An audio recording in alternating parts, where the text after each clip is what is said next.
இந்த இரண்டாவது இயலை படிப்பதால் நாம் அடைகின்ற நோக்கங்கள் என்ன என்று பார்த்தோம் என்றால், பெருமழை காலம் என்ற இந்த உரைநடை உலகத்தின் மூலம் பருவ மாற்றத்திற்கான காரணங்களை அறிந்து சுற்றுச்சூழலை பாதுகாக்கும் விழிப்புணர்வை பெறுகின்றோம். கவிதை பேழையில் இருக்கின்ற பிறகொரு நாள் கோடை ஐயப்ப மாதவன் என்பவர் எழுதிய இந்த கவிதையை படிப்பதனால் இயற்கை நிகழ்வினால் மனிதர் பெறும் உள்ள நெகிழ்ச்சியை உணர்ந்து இயற்கையை விரும்புதல் என்ற கற்றல் நோக்கத்தை பெறுகின்றோம். நக்கீரர் எழுதிய நெடுநல் வாடை கவிதை பேழையினுடைய அடுத்த பகுதி. இதை படிப்பதால் பழந்தமிழர் திணை வாழ்வை சங்கப்புலவர்கள் கவிதையாக்கிய நயத்தை உணர்ந்து கொள்ளலாம். முதல் கல் உத்தமச்சோழன் என்பவர் எழுதிய இந்த துணை பாடத்தை படிப்பதால் நீர்வழி பாதைகளை பராமரிப்பதன் தேவையை உணர்ந்து கொள்ளும் திறனை பெறுகின்றோம். நால்வகை பொருத்தங்கள் இனிக்கும் இலக்கணம் இதை கற்பதால் திணை, பால், எண், இடம் ஆகியவற்றின் இலக்கணம் அறிந்து பயன்படுத்தும் திறனை பெறுகின்றோம். இதுதான் இந்த பொருண்மையில் அடங்கியிருக்கின்ற மொத்த செய்தி. அன்பு மாணவர்களே, இப்பொழுது நாம் பார்க்க இருப்பது இரண்டாவது இயலினுடைய உரைநடை உலகமாகிய பெருமழை காலம். பெருமழை காலம் என்ற இந்த பகுதியை இப்பொழுது பார்க்க இருக்கின்றோம். பொதுவாக மழை என்றால் எல்லோருக்கும் பிடிக்கும். மழையில் நனைவது என்றால் எல்லோருக்கும் சந்தோஷமான விஷயம். மழையில் நனைந்து குளிப்பது என்பது அனைவரும் விரும்புகின்ற ஒன்று. அதுவும் பள்ளி குழந்தைகளுக்கு சொல்லவே வேண்டாம். அதுவும் மாலை நேரம் பள்ளி முடிந்து மழை பெய்தால் அப்பொழுது வருகின்ற சந்தோஷம் இருக்கின்றதே, ஆகா புத்தகங்கள் எல்லாம் நனைந்து விட்டன, இன்றைக்கு படிக்க வேண்டாம் என்ற ஒரு மகிழ்ச்சி வேறு. அதோடு புத்தகத்தோடு நனைந்து அந்த தண்ணியிலே மேலெல்லாம் பட்டு மிகவும் சந்தோஷமாக இத்தனை தண்ணியையும் தானே உள்வாங்கிக் கொள்கின்ற அளவுக்கு மழையில் நனைந்து அப்படியே சொட்ட சொட்ட வீட்டிற்கு வருகின்ற குழந்தைகள் மழையை மிகவும் ரசிப்பார்கள். அந்த பெருமழை காலம் இன்று ரசிக்கும்படியான சூழல் இல்லாமல் இருக்கின்றது. சில நேரங்களில் வெள்ளப்பெருக்கு ஏற்பட்டு பெரும் அழிவை ஏற்படுத்துகின்றன. இது எல்லாம் எதனால், ஏன் இவ்வாறுபட்ட சூழல்கள் எல்லாம் ஏற்பட்டன என்பதையெல்லாம் இந்த பாடத்திலே நாம் பார்க்க இருக்கின்றோம். இப்பொழுது நாம் நுழையும் முன் பகுதிக்கு செல்ல இருக்கின்றோம். உயிரினங்கள் வாழ்வதற்கு அடிப்படையான மழை உழவுக்கும் இன்றியமையாதது. பருவம் தவறாது பொழிந்த மழை பருவம் தப்பியும் சில நேரங்களில் பொய்த்தும் போகிறது. முந்தியெல்லாம் சொல்லுவாங்க, அந்தந்த பருவங்களில் அந்தந்த மழை பெய்யும் என்று. அரசன் கூட வந்து நின்று அமைச்சரிடம் கேட்பான், அமைச்சரே மாதம் மும்மாறி மழை பொழிந்ததா, மாதம் 3 முறை மழை பொழிந்ததா என்று கேட்பார். பருவத்திற்கு ஏற்ப அன்று மழை பெய்தது. இன்று பருவம் தவறி மழை பொய்த்தும் விடுகிறது.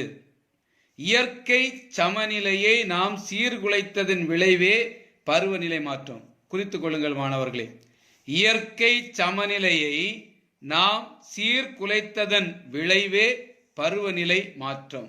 ஏன் பருவநிலையில் மாற்றம் ஏற்பட்டது என்றால், இயற்கை சமநிலையை நாம் சீர்குலைத்து விட்டோம். அந்த சீர்குலைத்ததின் காரணமாகத்தான் இன்று பருவநிலையில் மாற்றம் ஏற்பட்டிருக்கின்றது.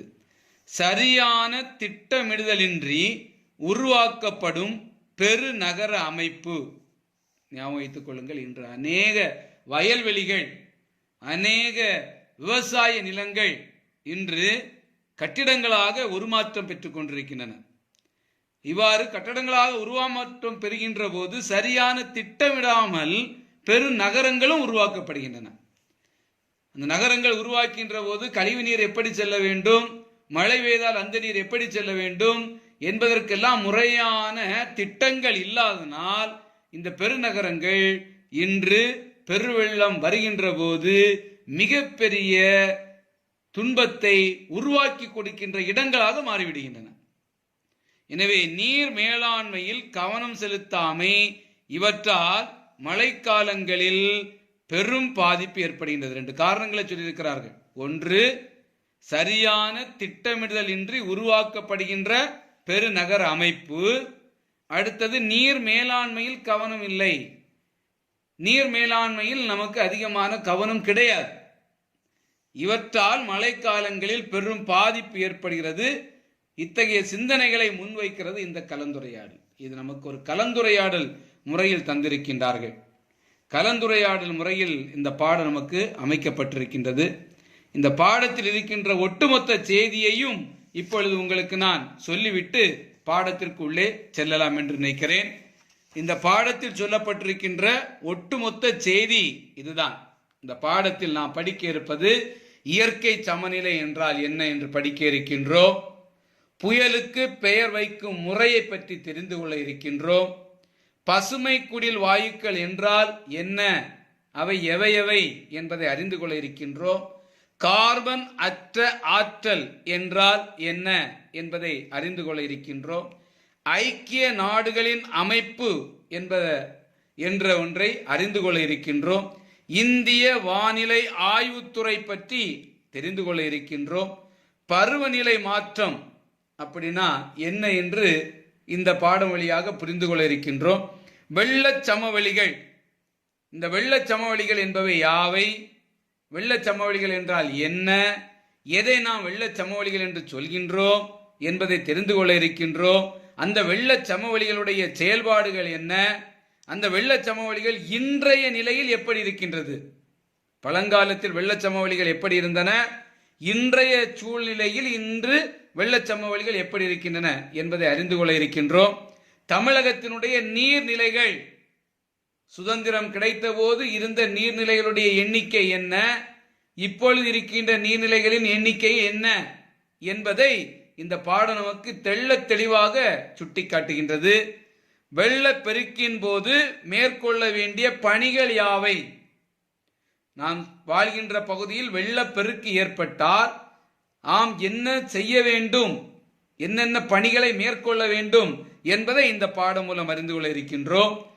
பேரிடர் மேலாண்மை ஆணையம், நம்முடைய நடுவண் அரசு, மத்திய அரசு அமைத்திருக்கின்ற பேரிடர் மேலாண்மை ஆணையம், அதை பற்றி தெரிந்து கொள்ள இருக்கின்றோம். அந்த ஆணையத்தினுடைய பணி என்ன, அது என்னென்ன பணிகளை மேற்கொள்கின்றது என்பதையும் தெரிந்து கொள்ள இருக்கின்றோம். பேரிடர் வருகின்ற போது தற்காத்து கொள்ள வேண்டிய முன்னெச்சரிக்கை நடவடிக்கைகளை பற்றி, ஒரு பேரிடர் வருகின்ற போது தற்காத்து கொள்ள வேண்டிய முன்னெச்சரிக்கை நடவடிக்கைகளை பற்றி இந்த பாடத்திலே புரிந்து கொள்ள இருக்கின்றோம். பேரிடர் காலத்தில் மேற்கொள்ள வேண்டிய பணி, பேரிடர் ஏற்படுகின்ற போது நாம் என்னென்ன பணிகளை மேற்கொள்ள வேண்டும் என்பதை இந்த பாடம் நமக்கு கற்றுத்தருகின்றது. மழையை கணிக்கும் அறிகுறிகள், இவையெல்லாம் இருந்தால் மழை பெய்யும் என்று நம்முடைய முன்னோர்கள் சில விஷயங்களை சொல்லியிருக்கின்றார்கள். இந்த சூழல் வந்தால் மழை பெய்யும் என்று நம்முடைய முன்னோர்கள் சொல்லியிருக்கின்றார்கள். மேகம் கருத்து கொண்டு வந்ததென்றால் மழை பெய்யும் என்று சொல்வார்கள். புழுதி காற்று மெழுதாக தொடங்கி தொடங்கினால் மழை பெய்யும் என்று நம்முடைய முன்னோர்கள் சொல்வார்கள். பறவைகள் ஆங்காங்கே ஒலி எழுப்பிக் கொண்டு கூடை நோக்கி வேகமாக பறந்து சென்றால் மழை வரும் என்று சொல்லியிருக்கின்றார்கள். இப்படி மழையை கணிக்கும் அறிகுறிகளை பற்றியும் இந்த பாடம் நமக்கு சொல்லுகின்றது. எனவே இத்தனை கருத்துக்களையும் இந்த பாடம் சொல்லுகின்றது. அத்தனை கருத்துக்களையும் நாம் பார்க்க இருக்கின்றோம். ஒவ்வொரு காணொலியில பார்ப்போம். இப்பொழுது நாம் பாடத்திற்கு செல்ல இருக்கின்றோம். கலந்துரையாடல் பகுதிக்கு செல்ல இருக்கின்றோம். கலந்துரையாடல் குறித்துக் கொள்ளுங்கள் மாணவர்களே. உலக புவி நாள், ஒரு மதிப்பெண் கேள்வி. உலக புவி நாள் ஏப்ரல் 22. இதை முன்னிட்டு சூழலியலாளர்கள் பங்கு பெறும் ஒரு கலந்துரையாடல் தான் நமக்கு பாடம். நெறிப்படுத்துகின்ற நெறியாளர் அகத்தியன். பங்கேற்பாளர்கள் ஆல்வின், முத்துக்குமரன், ஆயிஷா, கவின்மலர். இது ஒரு கலந்துரையாடல். நெறிப்படுத்துகின்றார் அகத்தியன் என்பவர். பங்கேற்பவர்கள் ஆல்வின், முத்துக்குமரன், ஆயிஷா, கவின்மலர். மாணவர்களே, இந்த பாடத்திற்கு செல்வதற்கு முன்னால் மழையை பற்றி ஒரு கற்பனையை செய்து கொள்ளுங்கள். இப்பொழுதெல்லாம் புயல் மழை பெய்யும், அதையும் கற்பனை செய்து கொள்ளுங்கள். அந்த கற்பனையோடு இந்த பாடத்தில் நாம் செல்வோம். சின்ன வயசில் நீங்கள் மலையில் மிக குதூகலமாக விளையாடி இருப்பீர்கள். காகித கப்பலெல்லாம் விட்டிருப்பீர்கள். அணை கட்டியெல்லாம் விளையாடி இருப்பீர்கள். அந்த மழை தண்ணீரில் கால்களை பதித்து துள்ளி குதித்து எல்லாம் விளையாடி இருப்பீர்கள்.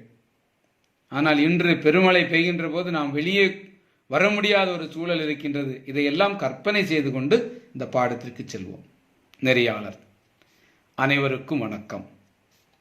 இயற்கையை போற்றுகிற சமூகமாக தமிழ் சமூகம் என்றைக்கும் இருந்து வருகிறது. மாமழை போற்றுதும் மாமழை போற்றுதும் இந்த வரிகளை கூறியவர் குறித்துக் கொள்ளுங்கள், இளங்கோவடிகள். இந்த வரிகளை கூறியவர் இளங்கோவடிகள். மாமழை போற்றுதும் என்றும் நீரின்றி அமையாது உலகு, இந்த வரிகளை கூறியவர் திருவள்ளுவர். நீரின்றி அமையாது உலகு என்றும் மழையை கொண்டாடிய நாம் இன்று புயல் மழையை பற்றிய அறிவிப்புகளை கேட்டாலே ஒருவித அச்ச நிலைக்கு ஆட்படுகிறோம். மாறி அல்லது காரியமில்லை என்பது நம்முடைய முன்னோர் பழமொழி. மழைக்காக நம்முடைய முன்னோர்கள் பல பழமொழியை சொல்லியிருக்கின்றார்கள்.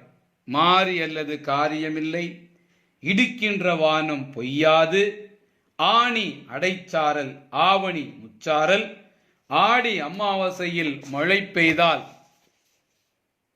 அடுத்த அமாவாசை வரை மழையில்லை, ஆவணி தலைவெள்ளம் ஐப்பசி கடைவெள்ளமும் கெடுதி, புரட்டாசி பெய்து பிறக்க வேண்டும், ஐப்பசி காய்ந்து பிறக்க வேண்டும், ஐப்பசி அடைமழை, கார்த்திகை கனமழை, மாசி மின்னல் மரந்தழைக்கும், பனி பெய்தால் மழை இல்லை, பழம் இருந்தால் பூ இல்லை, கார்த்திகைக்கு பின் மழையும் இல்லை, கர்ணனுக்கு பின் கொடையும் இல்லை, மார்கழி முடிந்தால் மழையும் இல்லை, பாரதம் முடிந்தால் படையும் இல்லை.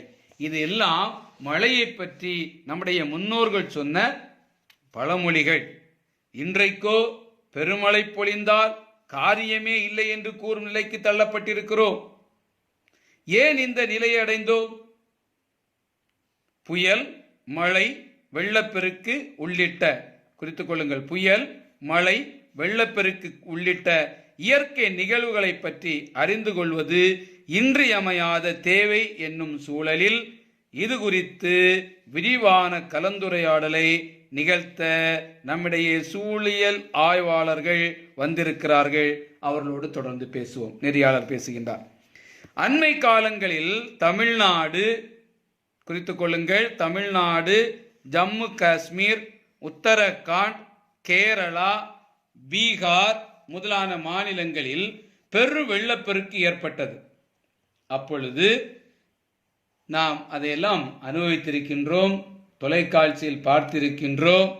நிசா, தானே, வர்தா, ஒக்கி, கஜா முதலான பெரும் புயல்கள் நம் நிலத்தையும் வாழ்வின் அடிப்படைகளையும் பாதித்திருக்கின்றன. மாணவர்களே, இவையெல்லாம் புயலின் பெயர்கள். இந்த நிசா என்கின்ற புயல், இதில் குறித்துக் கொள்ளுங்கள், நிசா என்கின்ற இந்த புயல் எப்பொழுது நடந்தது? நவம்பர் 25, 2008. தானே என்கின்ற இந்த புயல், தானே என்கின்ற இந்த புயல் டிசம்பர் 28, 2011. வர்தா என்கின்ற இந்த புயல், வர்தா என்கின்ற இந்த புயல் டிசம்பர் 12, 2016. ஒக்கி என்கின்ற புயல் நவம்பர் 29, 2017. கஜா என்கின்ற புயல் நவம்பர் 11, 2018. கடந்த ஆண்டு ஒரு புயல் பெய்தது. இங்கே குறித்துக் கொள்ளுங்கள், கடந்த ஆண்டு பெய்த புயலுக்கு பேரு ஃபானி புயல். ஃபானி இது எப்பொழுது? ஏப்ரல் 25 முதல் மே 3 வரை, வருடம் 2019. இந்த ஆண்டு ஒரு புயல் வீசியது. இந்த ஆண்டு ஒரு புயல். அது எப்பொழுது? இந்த ஆண்டு புயல் மே 16ஆம் தேதி. அந்த புயலுடைய பெயர் உம்பன்.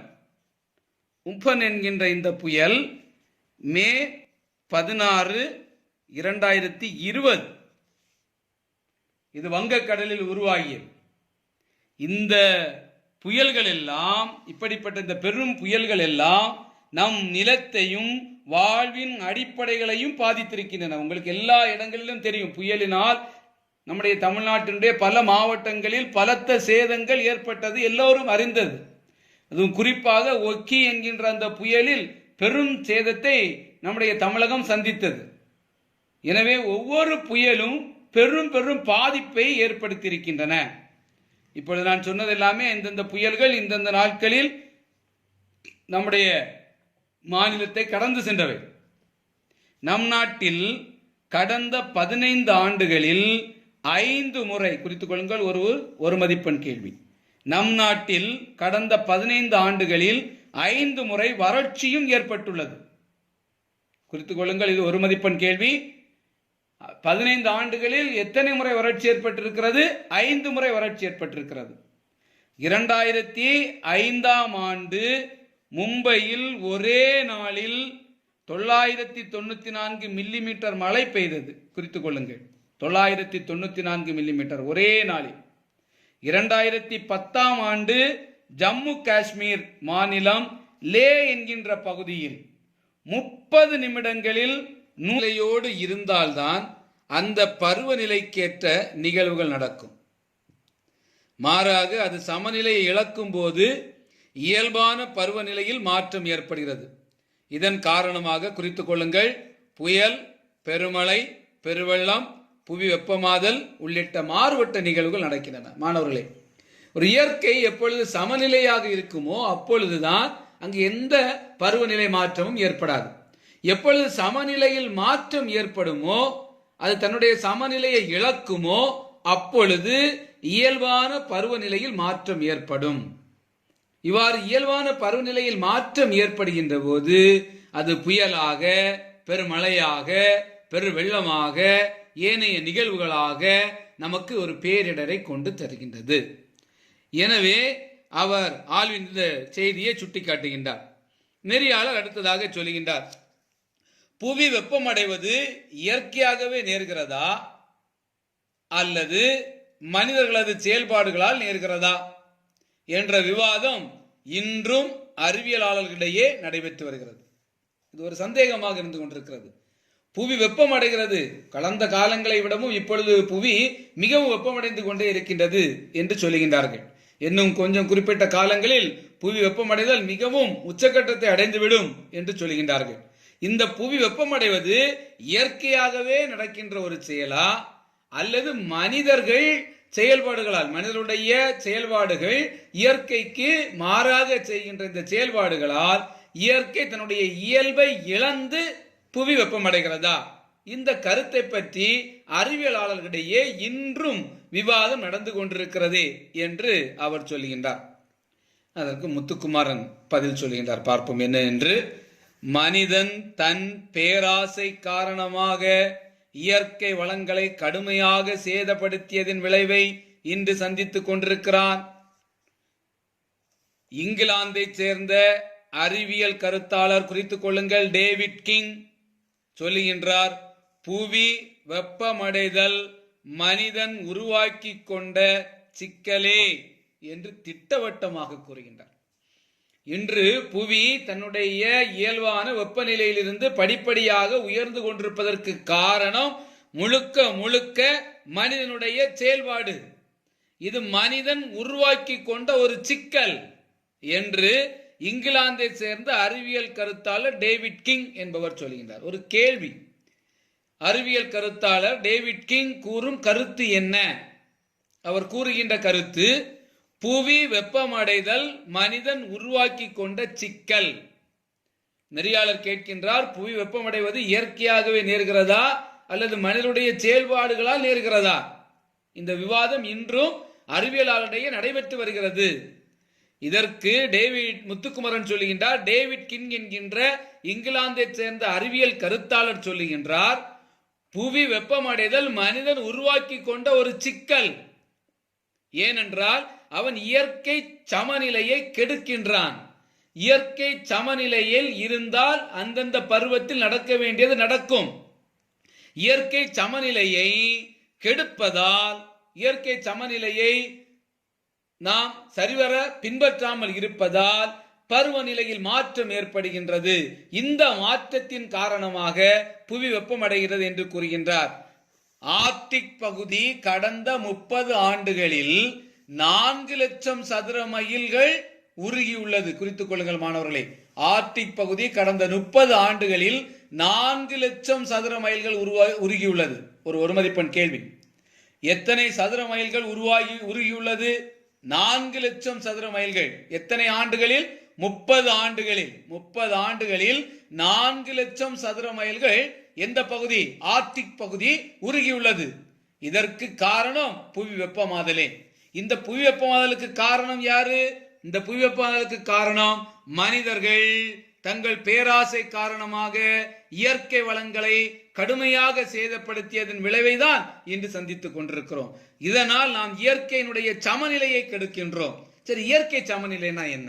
இயற்கை சமநிலையை கெடுக்கிறோம் என்று சொல்லிக் கொண்டிருக்கிறோம். இயற்கை சமநிலை என்றால் என்ன?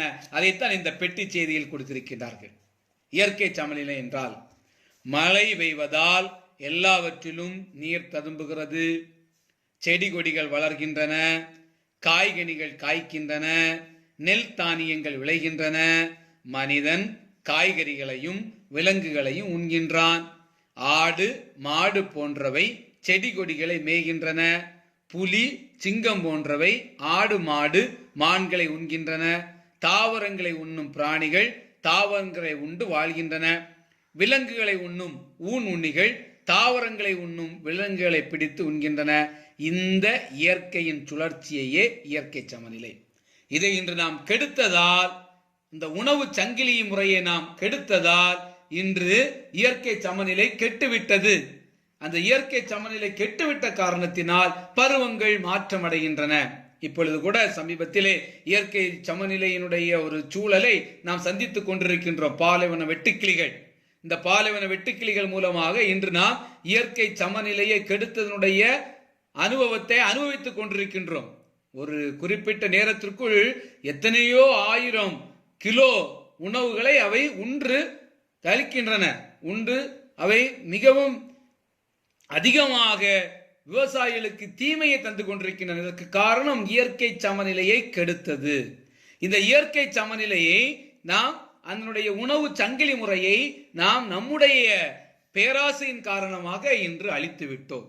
இந்த பேராசையின் காரணமாக இயற்கை சமநிலை என்ன செய்து விட்டது? முறிந்து விட்டது. இயற்கை சமநிலையை நாம் இன்று பேணுவதற்கு தவறிவிட்டோம். எனவே இயற்கை சமநிலை என்றால் என்ன என்றால், இந்த உணவு சங்கிலி முறையைத்தான் இயற்கை சமநிலை என்று சொல்கின்றோம். இந்த இயற்கை சமநிலையை நாம் கெடுக்காமல் இருந்தால் புவி அந்தந்த பருவத்திற்கு தர வேண்டியதை தந்து கொண்டிருக்கும். விலங்குகள் அவற்றின் பாட்டு வாழ்ந்து கொண்டிருக்கும், தாவரங்கள் அவற்றின் பாட்டுக்கு வாழ்ந்து கொண்டிருக்கும், எந்த விதமான பிரச்சனையும் இருக்காது. நாம் இன்று இந்த இயற்கை சமநிலையை அழித்து விட்டோம். இந்த இயற்கை சமநிலையின் காரணமாக இன்று புவி வெப்பமடையவும் தொடங்கிவிட்டது. அடுத்ததாக நெறியாளர் சொல்கின்றார், புவி வெப்பமாதலுக்கும் தட்பவெப்பநிலை மாற்றங்களுக்கும் இடையே உள்ள தொடர்பு யாது? ஒரு கேள்வி. புவி வெப்பமயமாதலுக்கும் தட்பவெப்பநிலை மாற்றங்களுக்கும் இடையே உள்ள தொடர்பு யாது என்று கேட்கின்றார். கவின் மலர், பங்கேற்பாளராக இருக்கின்ற கவின் மலர் பேசுகின்றார். அடுத்தது கார்பன் டை ஆக்சைடு குறித்துக் கொள்ளுங்கள், மீத்தேன், நைட்ரஸ் ஆக்சைடு, ஓசோன், நீர்வாயு போன்றவற்றைத்தான் பசுமை குடி வாயுக்கள் என்கிறார்கள். ஒரு கேள்வி எழுதிக் கொள்ளுங்கள். பசுமை குடில் வாயுக்கள் யாவை? பசுமை குடில் வாயுக்கள் யாவை என்று எழுதிக் கொள்ளுங்கள். பசுமை குடி வாயுக்கள் யாவை? பசுமை குடில் வாயுக்கள் யாவை?